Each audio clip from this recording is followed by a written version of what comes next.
all the topics that I wanted. I visited all the topics that I wanted to visit. So Okay. I think you said that someone wanted to talk about VBAC for home birth. Yeah, they did. Yes, they did. She's not quite here yet. I don't know if she's planning on coming, or if she was just going to get the recording. But let's just give it another minute. And okay. Sounds good. Cool. And welcome, team Autonomy Mommy. Hey, it's me, Kylie. I figured it was. I should that. Thank you for hosting this. I had a home birth 2.5 years ago, and I'm not pregnant again, but I'm just really excited to be here and just hear more about home birth. Cool. So we'll just go around and kind of introduce ourselves. So I'm Margaret. I'm the host of Birth Café with Margaret. Doesn't that sound kind of strange that I am Margaret? But I'm here I live here in San Jose, in the process of moving to Santa Cruz, which is about an hour away from, well, not quite an hour, but I'm going to be close to the ocean, and I'm so excited.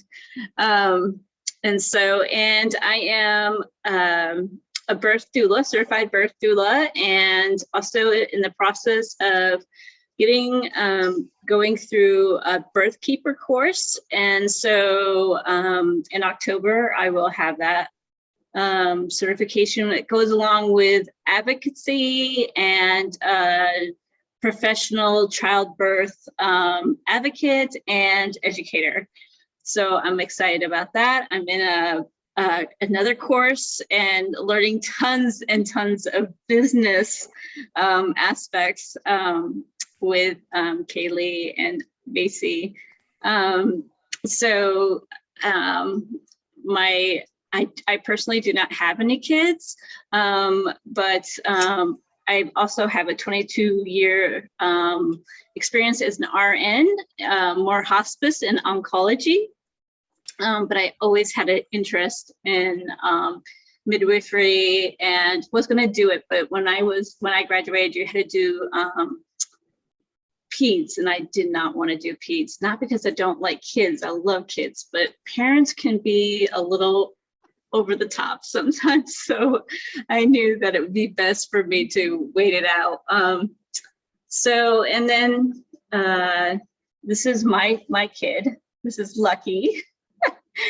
And so thank you so much for coming. My goal in all the Birth Cafe is just to really have a place for people to talk and to share their stories around birth, whether it's their own experience or the work they do, and just have a communication, open conversation to educate ourselves. And birth is such a transformative experience, and it transforms lives. And so that's what I'm all about, is helping people in that transition of transformation and holding the space for them. So Sherry, will you go next, please? Okay, obviously I'm past the childbearing years. My oldest is 50 and my youngest is 44. My oldest was born with some challenges that have been interesting over the 50 years. And so in meeting with Margaret on various occasions for other things, this one is intriguing to me because I want to learn what has happened and what is going on in the world of maternity and birth half a century later, basically. Thank you, Sherry. How about Macy? Well, yeah, I'm Macy. I'm also in Kylie's doula training program. I'm currently an airline pilot and realizing that it's not what I want to do for the rest of my life. Wow. Fortunate that I decided to do that at like 17 years old, and now it's like, I'm over it. And I really have a fiance, and we've been sitting down and like talking about what we really want in our futures, and that's to have kids soon, and for me to be able to stay home with them. And I would never be able to do that if I was still flying. So I got into birth, I would say, when I watched my sister give birth, and she was fine with her experience, but when I watched it, I would not have been okay with that happening to me. So I thought to myself, there has to be a better way to give birth. And then I read Spiritual Midwifery, and then I started watching birth videos, and I just did like a really deep, deep dive. And when I decided that I did not want to fly after I have kids, it was like perfect timing. I made that decision, and then I found her course, and it's kismet, I suppose. Here I am. Nice.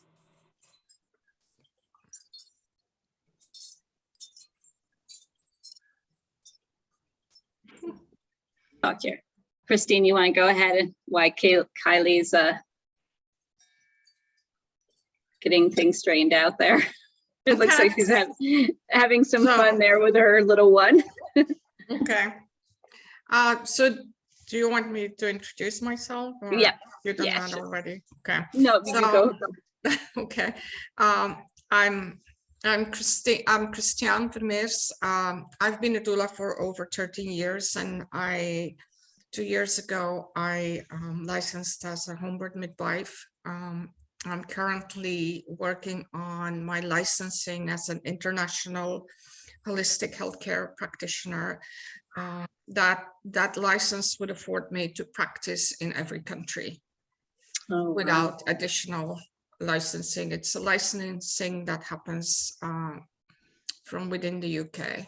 So that's what I'm doing right now, besides catching babies. And so I work with a lot of holistic healthcare modalities, such as homeopathics, acupressure, craniosacral, and especially on babies. I love doing cranial on babies because they're so accepting and open to it. There's no preconceived notions on it. There's no judgment. So I really like that. Aww. Kylie, I'm sorry, want to introduce yourself? I would love to. This is my 2-year-old Leela. I am a birth doula and a childbirth educator and a doula educator. And I had my first daughter at home. It was the best decision I've ever made in my life. And the longer I'm a doula, the more I realized that it was the best decision I've probably ever made in my life and ever will make ever. I never even thought about giving birth until I decided to try and conceive. But I've never been someone who likes being told what to do. And so very quickly I realized that home birth would be the best for me because I question authority and I don't like being told what to do. And honestly, when I don't feel good and when I'm going through something intense, like I just want to be in my own bed in my own house. I don't want to get up and go anywhere. And so that's why I chose home birth. It was a great decision. I had a very easy 9-hour labor.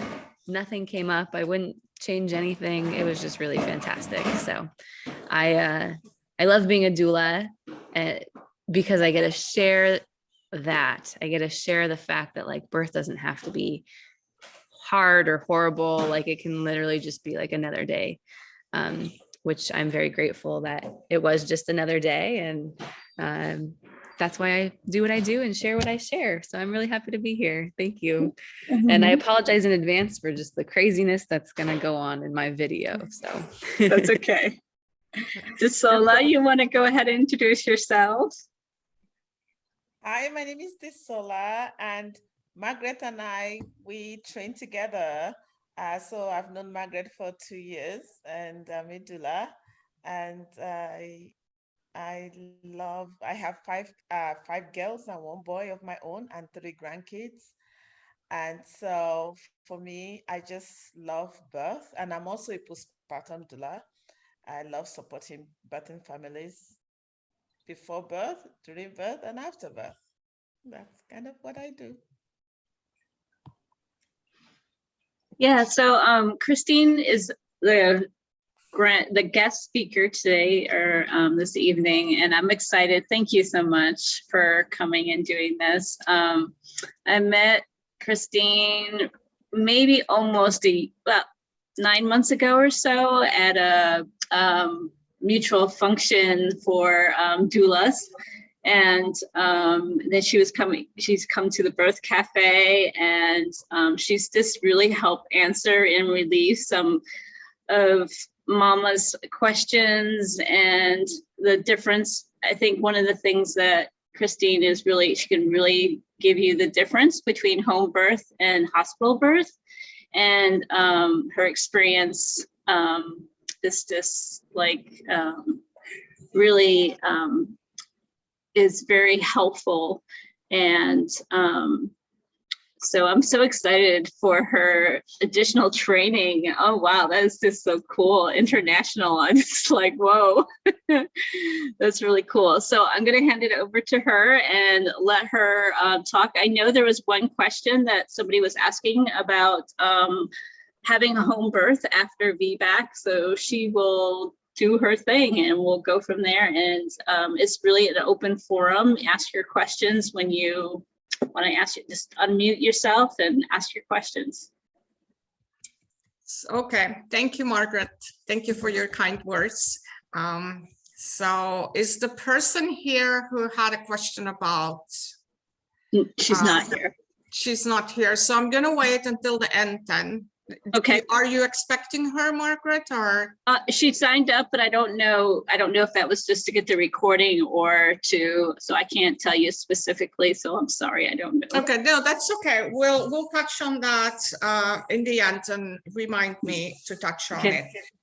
So the difference between home birth and hospital birth, it already starts when you pee on that stick and have that very joyful moment of a positive result.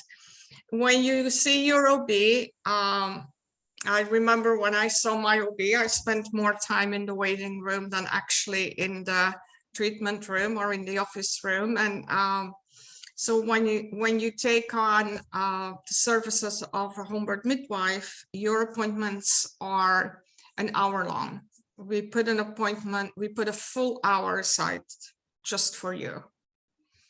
One of the questions that I often get for home birth, but will you do the GBS testing? Yes. The difference is that with home birth midwives, you have a choice. When you deliver with an OB and they tell you you need to do your GBS testing, there is no choice. You can't back out. With a home birth midwife, you have the choice. You can refuse it or you can do your GBS test. We do encourage you to get it because if there is a hospital transfer, you want to have a negative test because otherwise they will automatically assume you're positive and they will give you antibiotics. And I think you're all familiar with that. So one of the other big differences is gestational diabetes testing, which for myself, I think that is a really big one because so many women, when they drink those 50 grams of sugar or 75 grams of sugar at their doctor's office and then test for blood sugar levels, a lot of them experience adverse effects as in profusely sweating, nausea, vomiting, and upset stomachs, all these things. When we test for gestational diabetes at home, we test with real food. We don't have you drink 50 grams or 75 grams of sugar. We test with real foods. And how does that look like? So different midwives use different techniques. They use different protocols. For instance, my main preceptor would send women home with a testing kit. And she would recommend on a Saturday morning when your husband's home, wake up, poke your finger, take the numbers, write them down, and then have a meal. And have a meal that consists out of the foods that you usually eat for breakfast. If we need to give an example, some pancakes with maple sugar, small glass of orange juice, maybe some bacon, some eggs, definitely some protein to offset the sugar crash that will definitely come a couple of hours later. And then go for a walk. because that is what you usually do. You don't sit there for an hour after you eat your food. You go for a walk, you move around, and then 2 hours after you start eating, they poke the finger again, and that are their results. So it's a lot more gentler. It's a lot more on the mother's rhythm. One of the midwives that I work with right now, she kind of has the same protocol, but she doesn't take fasting numbers. So she just tells the mom, eat a meal 2 hours before you come into the office, take a walk around the building, and then come in, and then we'll poke your fingers. So there's all different protocols, but the testing that we do is definitely with the real foods that you eat on a day-to-day basis. Plus you have the advantage of being able to add in some proteins, so you avoid that sugar crash later. We do exactly the same what you would do with your OB. We do 10-week CBC. We do a 28-week CBC. We always recommend the 10-week ultrasound, but we don't necessarily recommend that you take or make it mandatory that you do the 20-week growth scan unless we suspect that something's not right or unless you request it.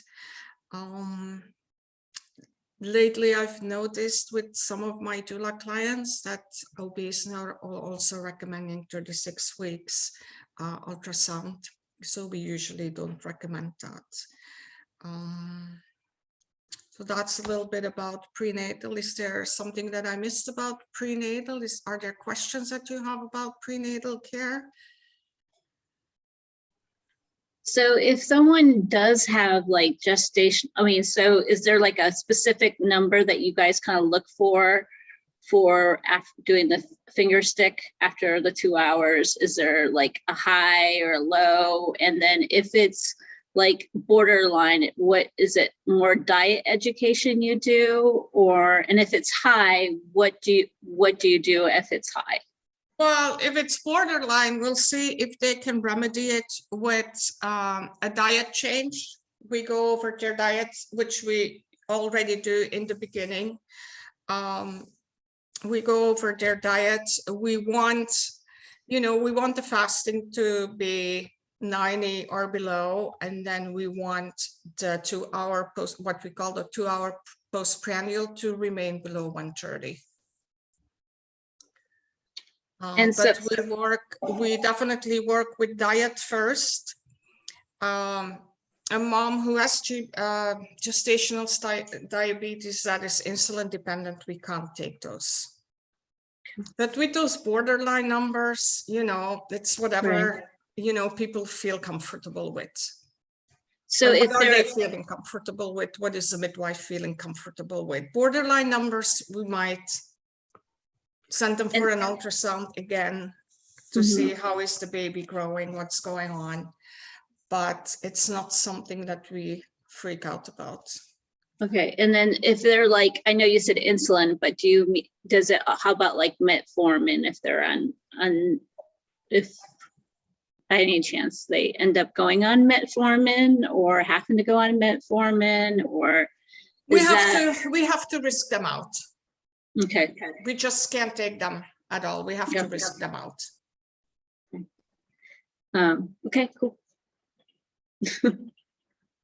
Okay. Mm-hmm. So like I said, prenatals are an hour long, and we're interested what is going on with you, because we know that whatever goes on in your family can really definitely influence the way you feel. It can influence how your pregnancy is going. In the end, it can influence whether you start labor or not. So we really try to look at the whole woman, the complete picture of not only the woman, but also what is the baby telling us? What is the family telling us?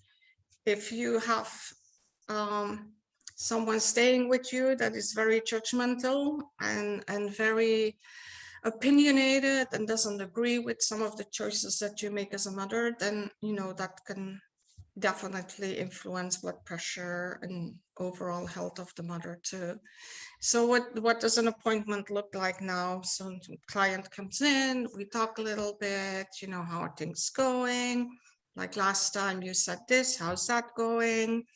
And then, you know, we do blood pressure, we listen to the baby, we palpate the belly, we measure. So we're really hands-on. And I've had a couple of clients that were my doula clients who came to me, and during one of their last appointments, they were, I'm really not sure, you know, like what my baby is doing. Is the baby in the right position? My doctor never says anything.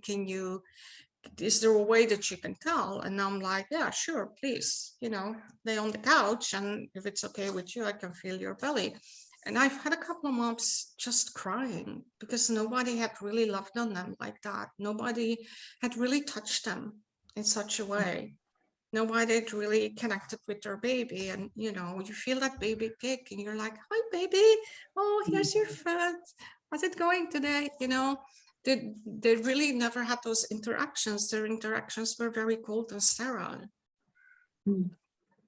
How often is the prenatals? Is it like in the beginning, like once a month or a couple times, or and then it increases with time, or as you get closer?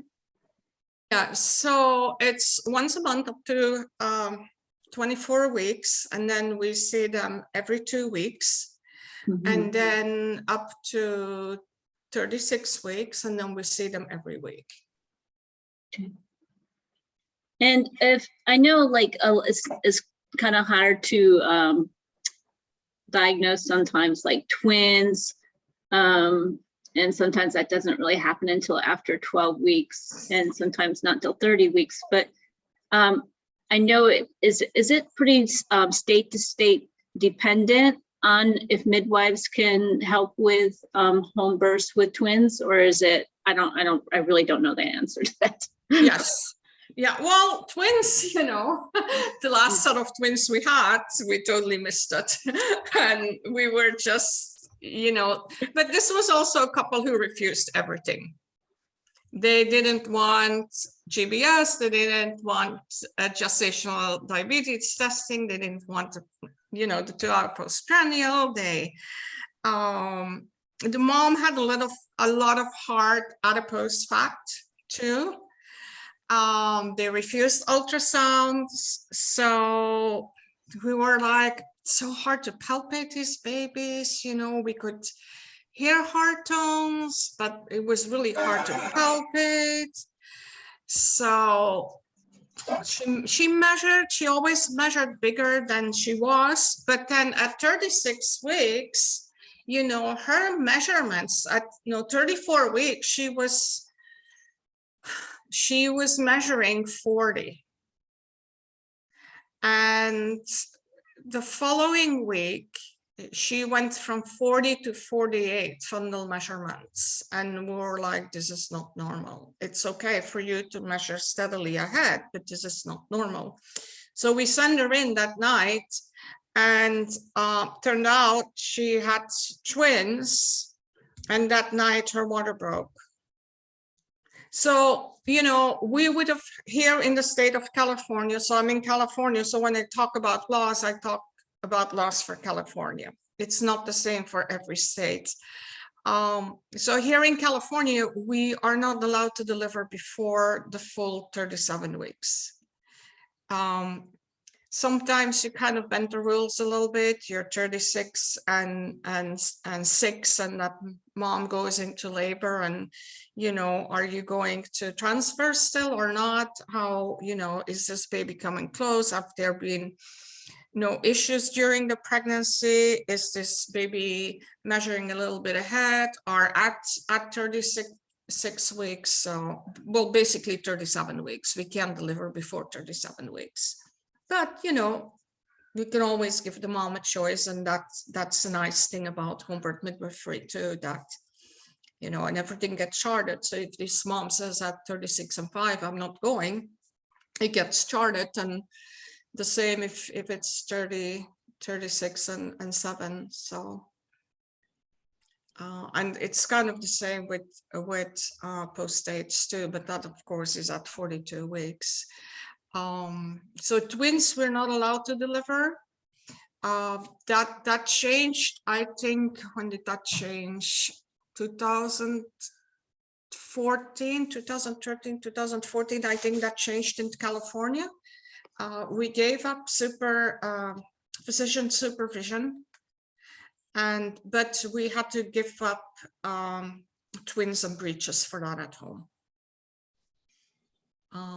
I already mentioned post-stage, so we're not allowed to deliver post 42 weeks in California at home. We can go into labor, but we can't deliver at home, which I've done with a mom. She went into labor at 42 and 2. We labored at home, and then when she was close to delivery, we went in. But technically, we're not allowed to attend. You know, I think that for me, the advantage that I can still say I'm a doula kind of takes that pressure off a little bit for me. So, because I've worked in this area, I've worked in all these hospitals here for so long that they know me. So, they know, okay, this is not a home birth transfer. I have a quick question. So with the lady that ended up with the twins, what would have happened if you did not know and she had the baby at home? Well, yeah, you have the baby at home, right? And especially, you know, if that first baby is head down, you expect a head down baby. Should she have gone past 37, the full 36 weeks? If she would have gone past 37 weeks, we would probably have delivered at home, and then all of a sudden, oh, there's another one. And it's the same with breaches, right? Sometimes you get these surprise breaches, and you know, we're at a birth, and all of a sudden there's moms pushing, and you think, you know, okay, I can see the labia open, and then the labia open, and there's this squirt of meconium that comes, and it's like, oh, okay, we're having a breach. So, and then of course it's all informed consent, right? What do the parents want to do? And this may sound like a long story, but in that case, it was like, okay, your baby is breached. We need to call an ambulance. We need to go in. You will have a C-section. What do you want to do? And the mom was like, no, we'll have the baby here. So we had the baby there. But then again, it gets started and nobody talks about it because, you know, we don't want to lose our license, so we can't really advertise it. So. I had another question. Do you guys base due dates off of like ovulation or off of the last period, like obstetricians do? It depends on what signs are there. You know, if a mom comes in, you know, does she exactly know her last menstrual period? But we also calculate in the length of her cycles, which can make a big difference either way.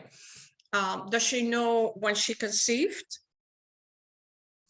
When she comes to us and we palpate, what are we feeling? You know, if she says, oh no, I'm at least 14 weeks, and you palpate and there's no uterus coming above the pubic bone, you know, she's definitely not 14 weeks, you know. Or if she comes midway and, you know, if she comes midway and she says midway her pregnancy, she's like, oh, well, I think I'm like 20 weeks, and you palpate and you have a uterus that's solely midway between the pubic and the umbilicus. Now, you know, okay, that woman's definitely not, she's probably 16 weeks. So there's a lot of things that we base ourselves off. It's not solely last menstrual period. Okay. Do you find within your practice of home birth for midwives, there's a real range of how midwives approach their clients, and the aspect of ones that are more hands-on, more that others that are hands-off? Is there like a really big range? Yes. Or, okay. Yeah, there definitely is. I can definitely see several midwives in our area. I know I talk for, so I serve Santa Cruz counties and Santa Clara counties. I will go to Monterey County, but I seldom get called there. But so my counties are Santa Cruz and Santa Clara, and I see in those two counties that there's definitely a big range from very medicated home birth midwives to the really, I hate the word crunchy because I don't think it's a nice word, but more the laid back midwives that are very trusting in birth and very believing and knowing that you as a woman who's gotten pregnant also knows your body and knows what's best for you and your baby, and that you know your baby much better than we do. For myself, I don't know, I fall maybe, I don't know, I think I'll lean closer to the like, it's birth, it's natural, you got pregnant, you know what to do. So then very medicated. Yes, we bring all the equipment that we need. Would there be an emergency? But I'm more laid back. Like I would definitely be one of those at like 36 and 5, your baby measures fine. Yeah, we'll have that baby at home. So, yeah. Have you seen a lot, like in the last couple of years, more people having, I mean, are you getting busier doing more home births? Are you seeing people's clients starting to move away from the hospital, or is it still very much the same? And like, I know it's like less than 2% of the population even thinks about home birth. And so what are some things that you could see that would be really beneficial for people to even think about home birth? Well, COVID has definitely uptick those numbers of people who are having a home birth. That if there was something beneficial to COVID, that was that. I hate to say it, that anything was beneficial to COVID, but it was definitely the uptick in home births. What I've also seen is that more and more women are wanting the monetary services. They're not comfortable yet with a home birth, but they definitely want all those services, and they want all these services at home. And then, you know, we stay at home as long as possible. We monitor the baby. We might do the very rare vaginal exam. And then we just go to the hospital to push the baby out. So we technically don't labor in the hospital. We go and have the baby at the hospital. Vaginal exams, that brings us a little bit to birth itself. We seldom do vaginal exams at home because we work so intensely with your body. We work so deeply and intensely with birth that we can just look at the laboring mom and say, oh, you're probably 7, or you're gonna push soon, or it's still early.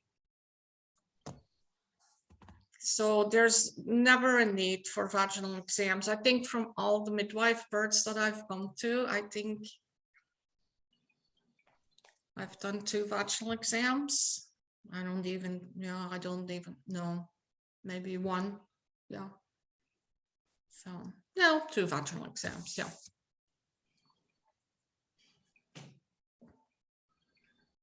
So there's, and once the baby comes, there's definitely not that very aggressive perineal massages to do in the hospital. That's also where we see little fewer tears at home too. The integrity of the perineum, of the tissues, is protected. And I do believe that, you know, that vigorous massaging and ripping and stretching that they do in the hospital We also understand that the woman knows when she needs to push, so we let her push, and that if her body pushes, that the baby is really ready to come. We don't need to do a vaginal exam to make sure that your cervix is completely dilated when your body is obviously pushing actively. That's also a big difference with the hospital, where, you know, mom's making strong pushing efforts and the nurse is like, well, we need to check you first, because what if your cervix is not completely dilated? And that's just knowing your physiology, you know, what gives the mom the pushing urge when the head drops down onto the pelvic floor, which is a +2 station. If, you know, if the baby is still high and the pelvis isn't open, you're not going to have the pushing efforts. That head just can't drop down onto the pelvic floor unless you're bringing the uterus with it and you have a prolapsed uterus. So we definitely see a lot less forced pushing at home. We see shorter pushing stages because of the woman, her ability to go with the natural urges, right? I'm sure, Margaret, you've seen it in hospital too, when you go in with a woman and the nurse checks her and she's like, oh, you're complete, now you can push, right? And, you know, why she has no urge to push, you know, the baby is at a -2 station.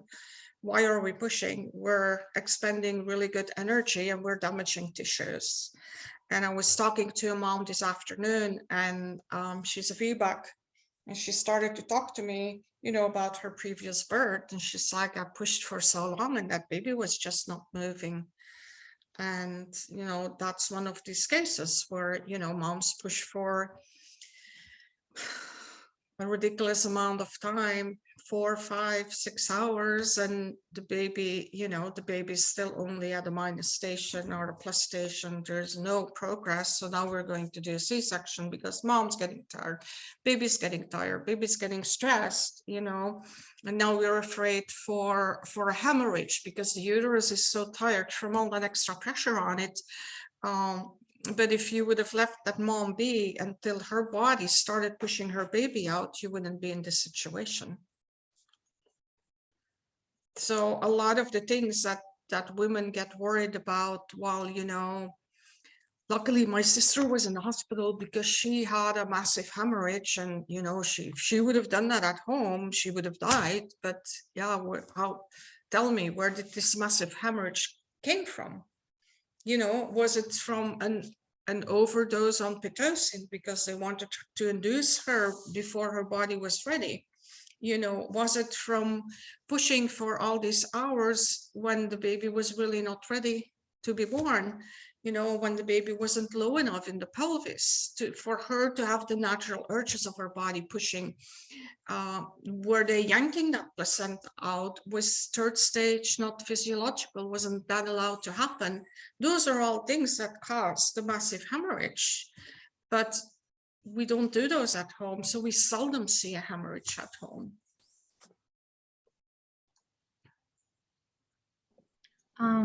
I have a quick question. How often do you hear the baby was too big to be birthed vaginally and had to go to C-section?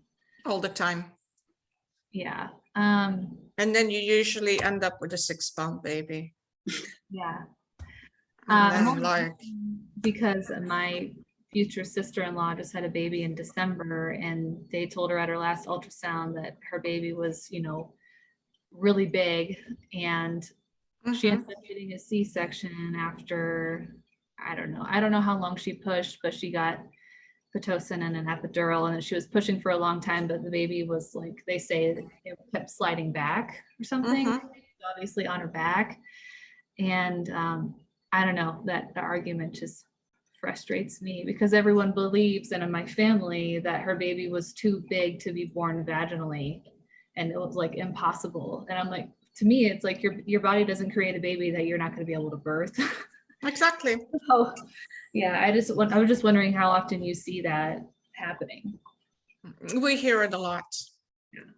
And I feel like with COVID, yes, it was a blessing for home birth, but for the people that birthed in the hospital, it wasn't, because now it's like, oh, you haven't gotten COVID yet in your 37 weeks. Let's get that baby out.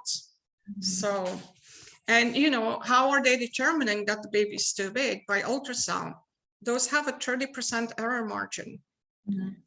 Yeah, your baby can be 30% bigger, but it can also be 30% smaller. And to be honest, I think I've attended, and that's a mixture of doula and midwife births, about 600 births. And I've had one baby that was on the other side of that 30%. We're really, yeah, this was a big baby. They were right, that was a big baby, but usually they're on the lower side of that 30% error margin. Yeah, it ended up being a 9-pound baby, but I mean, women give birth to 10, 11, 12-pound babies at home every day. One of the very first births I went to many years ago was a tiny petite redhead, I'll never forget. And I think she pushed a 10-pound baby out without a scratch on her in 10 minutes. And we see those all the time. We see them all the time, where people are like, whoa. Yeah. So. I think one of the things that we're seeing a lot in the hospital is they're like doing ultrasounds at this late stage, and they're also saying that baby's fluids are really low. And then so they push for whatever they're pushing. They push for induction. They push for and like my last client, she didn't want to have an induction done whatsoever, so she ended up having a C-section. And it was just really disheartening for her, because the nurse was with her, and after the baby was born, the nurse turned to the doctor and said, well, how much fluid was there? And he goes, oh, there was plenty of fluid. And it was just, and she was like, Margaret, they were not honest with me. It was just really, it was really traumatic for her, because she just felt like she was pushed into something that she didn't want. And she was pushed into something where, you know, that's something that wasn't 100% accurate. Yeah. And so it was like these procedures that they're insisting on doing are not necessarily in the hospital something that is necessarily the best thing. It's just the way they're looking at it. And so I think that's one of the things that it's hard to explain this to clients, because there's such a reliance and a belief in the medical system. And I come from a nursing background, so it's always kind of like a little hard for me to like, wow. But this last birth, I really walked away with being like, I'm just like, they really bullied this client. And, you know, I spoke up a couple times, and I kept saying, listen to her. She knows what she knows, and she knows what she wants, and has very good reasons for why she wants what she wants. But then the doctor was like, okay, we'll let you go home. And then 2 nurses came in, and they scared her to death. Yeah. And it's just, I was just like, I was floored, and I was just like, so I think, you know, education is so key in when we're talking with our clients, and or just even talking with people in general, that, you know, telling their stories is really helpful for people to understand. And that brings me to one of my other questions. Do you see that a lot of times what happens is the second time moms that are coming to home birth because they went through a first time birth at a hospital and they were just like, that was the most traumatic, unbelievable thing. I would never do that again. And so so how do you work through with a client that's been through a bad experience? Is there, I would think it'd be really hard for, to get kind of past that experience. You're definitely changing the scenery and you're being home, and so you have a lot more control. So I'm sure that helps immensely. Mm-hmm. But is there something that you see that needs to be also kind of more education or more, or like there's trauma release and there's other things that can be done? Is that being brought into home births to help these clients that come in from a very traumatic birth? Definitely, Margaret. And I think that is one of the reasons why our appointments are so long. Mm-hmm. Because if a woman has to tell that story 100 times, we will listen to that 100 times. Mm-hmm. Letting them talk through it and really confirming in them that it was not their fault. There is so much guilt that comes with them. I know it from one of my own births that was very traumatic, and there has been so much guilt around that. And now that I know better, I know that it wasn't my fault, but that I was also bamboozled into, your baby is big, so we need to get that baby out, which was really crazy, because then not the next baby, but the other baby over was even bigger, and she basically plopped out in the hallway of the hospital. So, that's so really kind of, and sometimes also, kind of making it light and easy for them to talk about it. It doesn't always have to be serious. Mm-hmm. And also saying, well, that this is the reason why that happened. This is not going to happen here. And sometimes, sometimes you have to be really educational about it and lining it up side by side. Like I did this afternoon with this VBAC mom. She's like, am I a good candidate for VBAC? Well, let's talk about it, right? And we laid it out side by side. And I'm like, that was an unnecessary cesarean. I'm sorry to tell you that. That was not your fault. It was just an impatient doctor. So laying it out and not being afraid to lay it out and telling them the truth, because they really want to hear the truth. And that is one of the things that I didn't like about my main preceptor, because I had several preceptors and they all worked a little bit different. That's one of the things that I didn't like about my main preceptor, and that was, you have to be honest with your client. And like, for instance, we'd palpate and I'd go like, oh, your baby's a stargazer, these are exercises you can do. And then the baby turns like this and turns like that. And, explaining it all to her, like, check out the spinning babies, do this, do that, right? And she would, after that appointment, oh my God, she's like, you can't tell them that. You're basically telling them that their body is defective. That baby will turn during labor. And I'm like, but why are we spending extra time in labor to turn that baby when we can start labor with a perfectly positioned baby? And for her, it was I felt it deceptive. And she felt like, well, you don't want to put negative thoughts in their mind. But that is, I feel, for me, that is one of the tenets of home birth midwifery, that, you put the power into the mom's hands. You give her the power to change something when something is outside of the normal limits.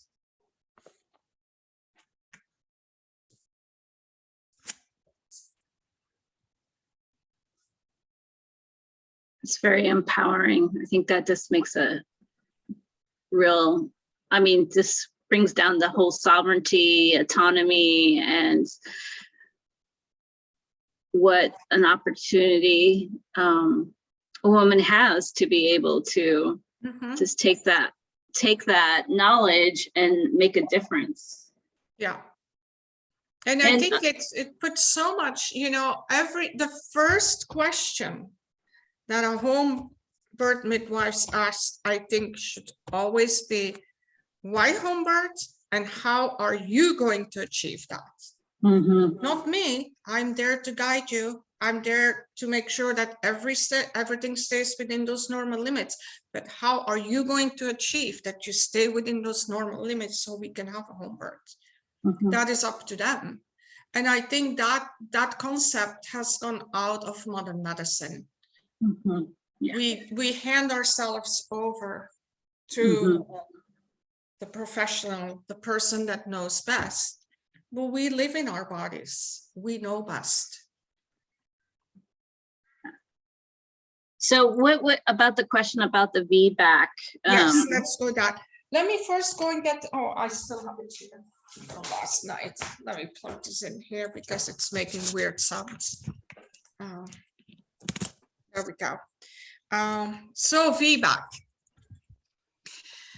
Yes, it all depends. Why did we have a VBAC? And of course, you know, I don't want to discuss that. Maybe there should be a 2%, 3% VBAC rate instead of a 50% VBAC rate. But what makes you a candidate for VBAC? It's definitely, there needs to be 18 months between pregnancies. You know, 2 years is best between pregnancies. We need to know why you had the cesarean. And again, often it's because, many times it's because there was an induction. Baby got over pitocin and wasn't tolerating labor, or they broke the back to speed it up, and now the baby's getting infections because we're sticking our fingers in there all the time.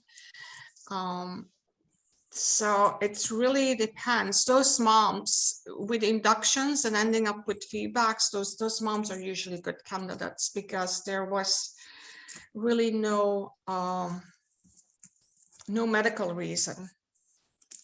I've had a couple of years ago, and I was sure she was going to end up with a VBAC, with a cesarean, and she was in the hospital, but her doctor trusted her. He was like, as long as that screw is not touching the pelvis, we're going to have a VBAC. And she came she was a dancer, but she had an accident and her pelvis shattered. So she had pins, her pelvis was literally held together with pins. And this mom went into labor at 9 a.m. and she had a baby by 11 a.m. It was a first-time mom. And she had several ultrasounds during the pregnancy to make sure, because the pelvis expands too. You know, what are those pins doing? And yeah, she came away with fractions of millimeters, but she had her VBAC. So even with moms with shattered pelvises that are being held together with pins can have VBACs. It all depends. But it is recommended that there's at least 2 years between pregnancies. 10 years ago, one of the other reasons for VBAC, or why you would not be a good candidate, was suturing, the way they sutured. So they used to do single layer suturing. Now they do double layer suturing. Definitely, sometimes with clients coming from China or India, we have to be really careful and look at the report, the surgery report. If you have a client who refuses to show a report, that's a red flag. And I had to let someone go a couple of months ago like that. The dad refused to show me the medical report from India. And I'm like, no, I'm sorry. And he's like, but we're telling you everything's right. That's all you need to know. And I'm like, no, I want to see the medical reports. I want to see the surgery report. I want to see the recovery report. And he was like, no, that's none of your business. I'm sorry, but then you need to go find someone else. So these days, you know, suturing, it doesn't matter anymore because they do double layer stitching. But it's really like, why, really going over, why did you have that cesarean? Mhm. And often it's like what Macy said, like your pelvis is too small. You know, we can do pelvimetry. I still do pelvimetry if I need to. It's a dying art. One of my colleagues was telling me the other day that she was at birth and the midwife showed her. And she was like, oh God, that's going to end up in a C-section. But no, again, patients, you know, when they do this, it means that the pubic arc is very small instead of like this. So it's really hard for the baby to come under. So yeah, but they were lucky. They had a very patient provider and the baby was born vaginally.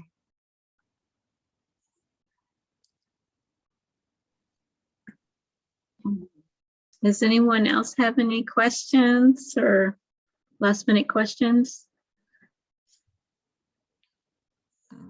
And then oh, okay, go ahead.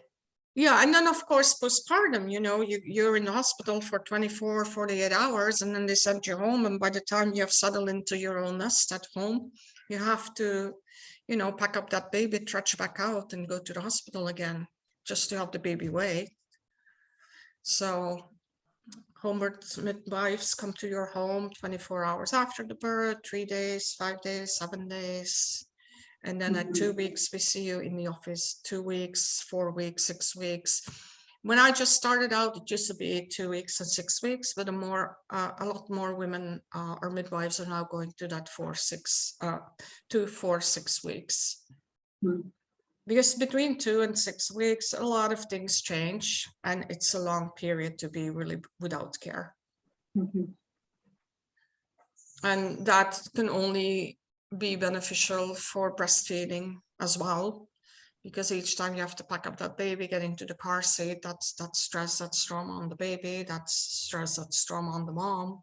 Each time you have to leave the safety of your nest, you know. Sola, you had a question? Yeah. Yes, I wanted to know, so were you a midwife before you became a birth doula, or were you a birth doula before you became a midwife? And now that do you still go to the hospital to practice? No, I was a doula. I became a doula in 2009, and then I went to the farm in 2011. I caught on very fast that I didn't want to be a doula for the rest of my life, or that I could serve women better in the when I was a midwife. So in 2011, I went to the farm to check out what all the excitement was about, and I did assistant doula training, and there we watched Gorilla Midwife, and that's how I got to know Robin Lim. And first I had very romanticized ideas about being a midwife and having my backpack and, you know, my machete and going through the jungle. And it was a very romantic vision. But then I had the opportunity to go to Bali to work with Robin. And there I was really that this is what I need to do. This is really what I need to do. So do you have to go back to like medical school to become a midwife? Or I actually don't even know how to become a midwife. There are different ways on how you become a midwife. So I choose the direct entry route, which also means that I can only deliver babies at home. Mm-hmm. So the direct entry midwife route is you sign on with a school. For me, that was National Midwifery Institute. I did an academic program, and then I did an apprenticeship program. So I found someone that I could apprentice with, a preceptor. And then I took the medical board exam. So we do have to take the medical board exam. And then there's the certified nurse midwives. Those are midwives that go to nursing school first, and then they become midwives. And those midwives, they can deliver in hospital as well as at home. Okay. UCSF has an expedited program, but they only allow a few students in, and the waiting list is years long. And that is kind of also a CNM program, but it's 2 years and you get everything. Is it 2 years, Margaret, or 18 months? UCSF? I think it's, I'm not 100% sure on that one. But it's all, you do everything at the same time. So your nursing degree and your midwifery degree. Yeah. But I Pretty think we intense. all, yeah. And those certified nurse midwives, they also fall under the California Nursing Board. Licensed midwives are CPMs, we fall under the medical board.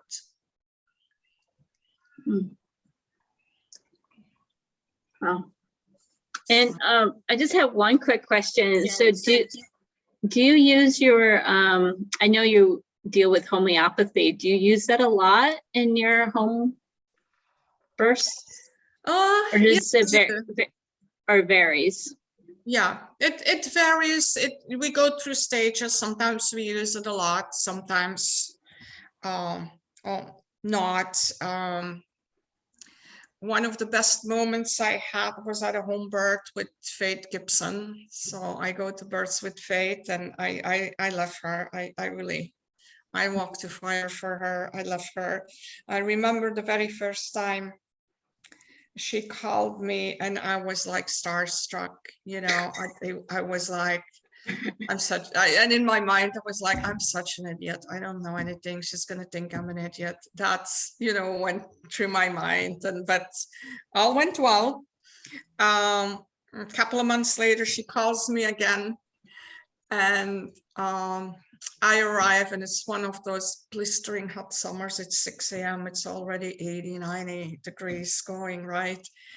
And I walk in, and she looks me up and down. She hates water birds.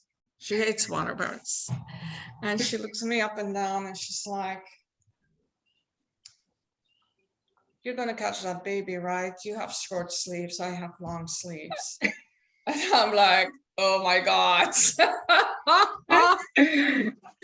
So, but I love her. And anyway, where I was going with that is I kind of made her, well, she's old, right? So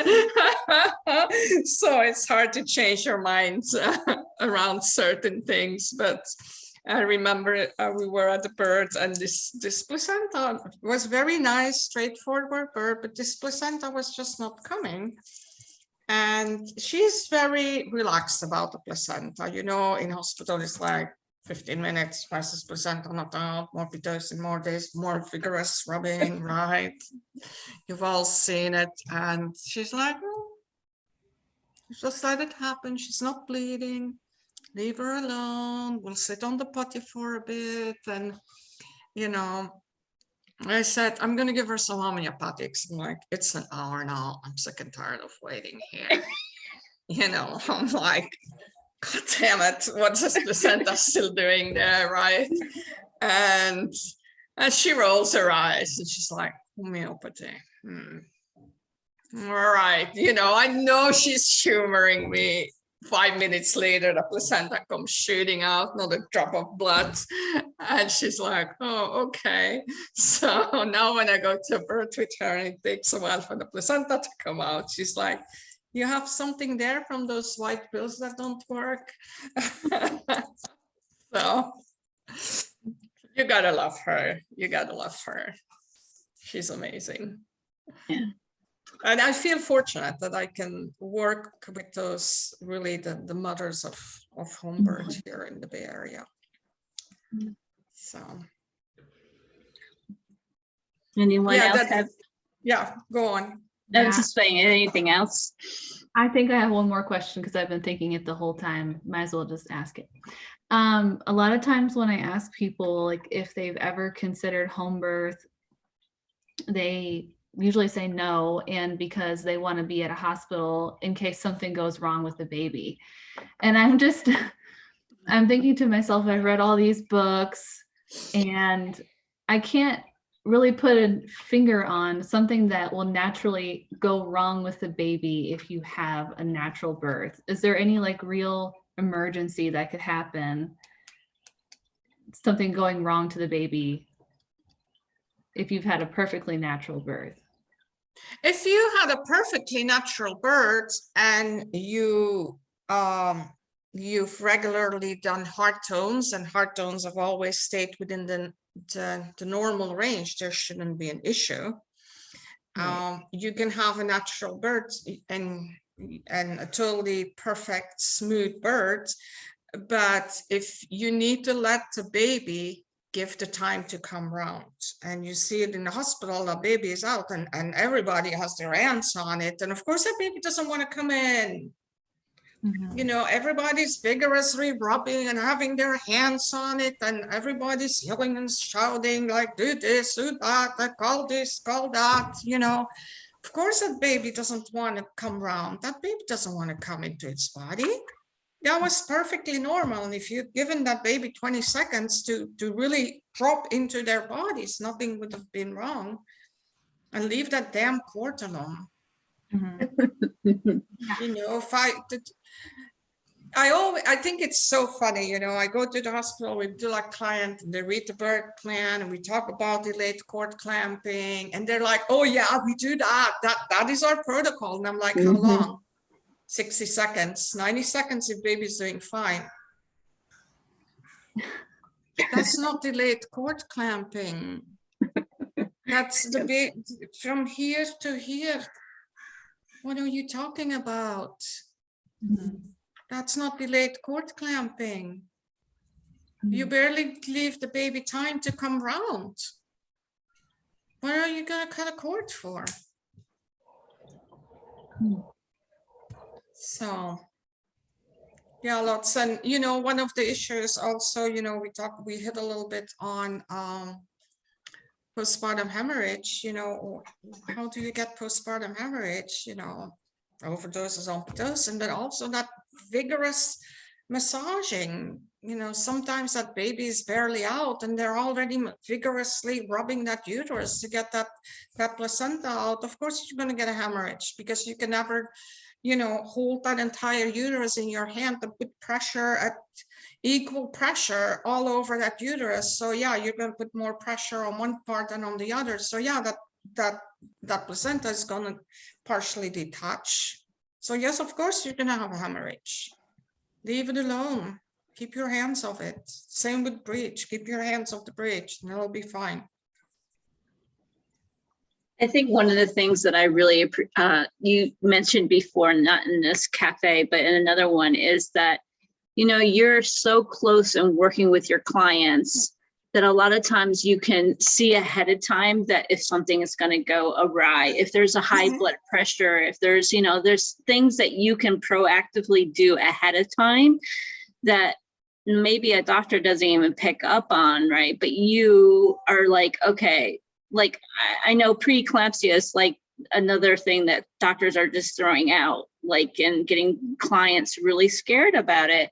And it's like, okay, what is going on? They're in a hospital setting, they've got the white coat syndrome and everything like that. And I think one of the keys is that with a midwife, or, you know, is someone that can really know ahead of time and say, okay, this is a possibility, but we can monitor it. We can be on top of it. We can be, there's things that we can do ahead of time. And then if it's something that's way out of the norm, then you can say, okay, this is really would be better for you to be medically supervised. Yeah. And I think that's like, I think that's really key, because one of the things I worry about from coming from a medical perspective, because I have all this, the fear talk sometimes in my head, like, oh, this could happen, that could happen. And it's like, wait a minute, those things usually don't happen just at one time, right at that moment. It's like something that works up to that situation. Exactly. And so I think that's really key, is also that there's such a different level of care and nurturing, and there's like, it's like the whole woman's being taken care of in a different way, instead of all this fear of, well, this could possibly happen, and then that just doesn't help. Exactly. So very true. And you know, I kind of want to back up to where you said, you see these moms, they go in for an NST and, oh, fluids are low, you know, these late pregnancy NSTs, and, oh, fluids are low. Yeah, but that's normal. Fluids start going down at after 37 weeks, your fluids are going down, but your fluids are really down. And you also have to think, look at the history, you know, like a couple of years ago, what was low fluids? Anything over 5 centimeters. Now, in the last couple of years, we're saying low fluids is everything under 7 centimeters. You needed to stay, before you needed to stay over 5. Now you need to stay over 7. I've had couples that were told they had low fluids at 12. And I'm like, that is really the biggest piece of, pardon my language here, bullshit I've ever heard. Because 12 is adequate fluids. And, you know, if your fluids are low, you don't need to go in for a, you know, an induction. Go in for 24-hour supervision and IV fluids and go back home. Yeah. Let your client be fooled in thinking now we need to be induced because your fluids are low.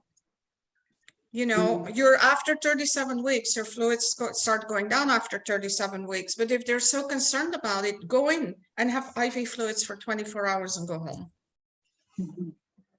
Yeah. Or bulk up. Tell your clients to bulk up on fluids before they go into the hospital. Bulk up on fluids. Chug a quart while you're in the car to the hospital. You know, because it happens so fast. You can bring up your fluids so fast. Well, I appreciate you so much coming and talking with us and answering our questions. It's really, really helpful. And thank you for your service. And thank you for having me. I know I start out slow and then I get really like, I have to say this, you know, but I think that's also, you have to have passion, whether you are a doula or you're a midwife, you need to have passion because that is, yeah, very true. Well, our next cafe is next month is 7/7 at 7 p.m. and would love to see you if you're able to come.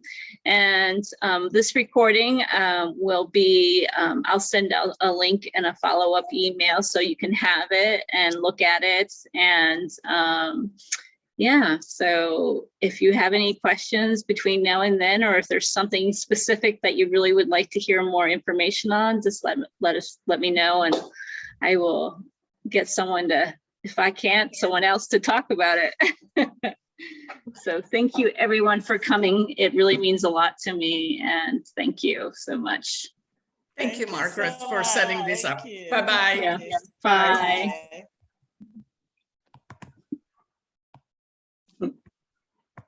Thank you. Yeah, you're welcome. All right. Bye-bye.